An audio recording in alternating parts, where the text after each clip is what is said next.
So guys, ito na yung ating pressure cooker na beef shank. O, di ba? Lumambot siya. Tsaka ang ganda ng kulay niya, guys. Oh.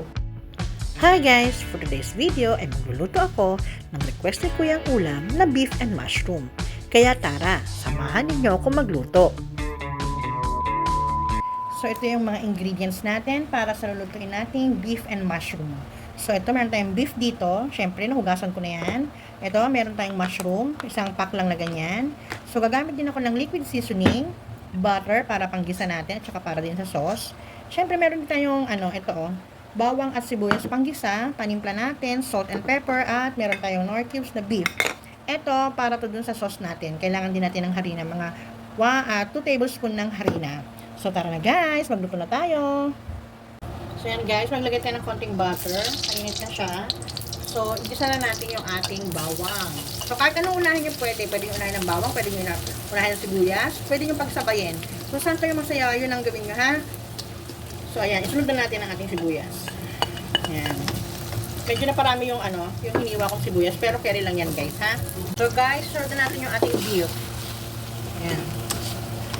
So, kung makikita nyo, meron siyang marrow, bone marrow. Ayan, o. Dalawa. Kasi, ang ginamit kong beef dito ay yung, alam niyo yung beef shank? Kasi yun yung available dito sa bahay. So, hiniwa ko lang yung beef shank, yung, alam niyo naman yun, diba? Yung panlaga, yung pang bulalo. So, yun lang yung ginamit ko. Hiniwa ko lang siya ng maliliit. Kasi yun yung available na karne dito sa bahay, na baka. At yun lang naman ang binibili ko dahil medyo mas mababa ang presyo nun kaysa dun sa talagang laman. 380 yata yung kilo ng ganito. Eh, yung baka kasi, 420 yung laman. So, baka rin naman yan. Para lambutin na lang natin. Tsaka hindi naman yan, ganong katigas. Kasi hiniwa ko ng maliliit. Diba? So, ayan guys. Balikan natin siya pag naluto na. Ay, pag igisa na natin mabuti, ha? So, guys, tingnan nyo, oh. Medyo hindi siya successful sa yung inaakala kong magiging successful. Pero, gagawa natin ito ng paraan. Hindi tayo pwede magpatalo. Dahil makunat siya, ang gagawin natin na i-pressure cooker natin siya, guys.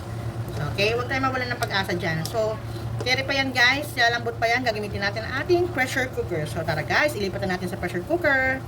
So, ayan guys, oh, konti lang yung sabaw na nilagay natin na tubig. Ha? So, gagawin natin ng paraan yan, hindi pwedeng magpatalo tayo dyan sa baka. Okay? Tara guys, isalang na natin sa pressure cooker ito, ating baka. So, guys, ito na yung ating pressure cooker na beef shank. O, di ba? Lumambot siya. Tsaka ang ganda ng kulay niya, guys. O. Di ba? Natuyuan eh. Buto na lang sakto yung pagpatay ko talaga. 15 minutes. Konti ng dibig tubig. Ayan, guys, malambot na siya. So, ang gagawin ko naman dito, gusto ko siya munang uli sa mantika. Igisa uli sa mantika. Pero hindi na ako maglalagay ng bawang sibuyas. Kasi yung bawang sibuyas, nadurog na dito. So, ayan, guys. O. Di ba? Ang ganda. Guys, ayan ito yung butter and oil. So, ayan. Parang ganito pa lang, oh. Gusto ko ito na lang. Huwag na natin lagyan ng sauce, no? Salt and pepper lang yun, yun. Sarap. So, diba? Ang ganda ng kulay, guys. So, gigisa lang natin siya ng saglit. Ha? Bango, guys. Kung naamoy nyo lang, inaamoy ko. So, guys, okay na to. Hahanguin natin siya ulit. And then, magagawa na tayo ng ating sauce. Okay? So, ayan, guys. Lagyan na natin yung butter. Ayan. Lulusawin lang natin ito, guys. Hinang apoy lang, ha? Para hindi masunog yung butter natin. So, ayan. Usaw na yung ating butter. Maglagay na tayo ng harina. Kunti-kunti lang. Tansyahin ko na lang, guys, ha? Wala akong pero 2 kutsara to. So, depende sa inyo, guys, ha? Ayan. Lagay na natin lahat. Lagay ko na yung 2 kutsarang, harina. So, lang natin yan. Yan. Imimix lang natin mabuti. Yan. Pag ganyan na, pwede ko nang ilagay ang water. Yan. Dahan-dahan lang guys ha, para yung harina hindi magbuo-buo. Yan. Nadagdagan pa natin yan guys. I-dissolve lang natin mabuti muna yung harina. Lalagay ko na yung beef cubes. Ayan. Malusaw na siya dyan.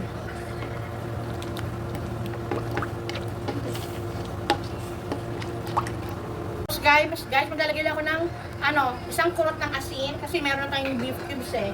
Maglalagay tayo mamaya ng seasoning, ng liquid seasoning. Tapos lagyan na natin yung paminta. Yan. Ayan, kumukulo na siya, di ba? Haluin lang natin mabuti ha. Tapos guys, magtataktak ako ng liquid seasoning. Yan. Tansya-tansya na lang guys. So kayo, bahala kayo kung gaano karaming liquid seasoning yung gusto niyo ha.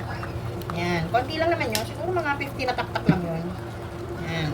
Guys, lalagay ko na rin yung mushroom para kasama na siyang maluto dyan. Yan, pakuluin lang natin. Kailangan mawala yung lasang harina. Kasi pag hilaw pa ang harina, malalasahan nyo yan guys. So, kailangan lutuin natin mabuti itong sauce, ha?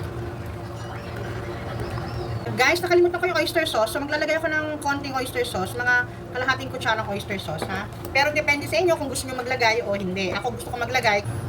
So, guys, lagyan na natin yung beef natin. Yan, ito. O, diba? Sarap. Yummy. So guys, isi-simmer pa natin to ha, hindi pa yan luto. Ayan.